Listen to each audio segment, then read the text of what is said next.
महिलांक ପାଇଁ खुशी खबर डिसेम्बर 25 अर्थात बड़ दिन रे खाता को आसीब सुभद्रा टंका डिसेम्बर 25 रे खाता को आसीब सुभद्रा टंका मिलिब प्रथम किस्तीर चतुर्थ पर्याय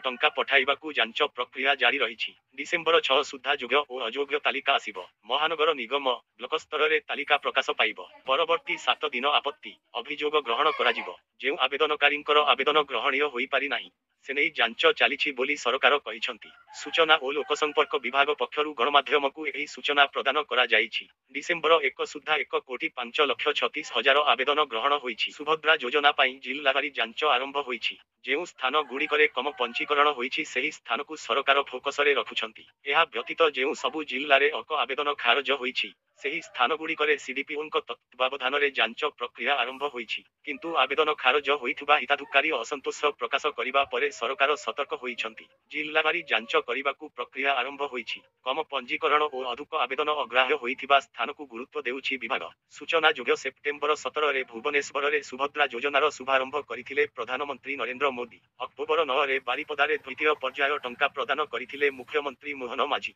सुभद्रा योजनारे हिताधिकारींकू दुईटी किस्तीरे वार्षिक 10,000 टंका 5 वर्ष पाई प्रदान कराजिब।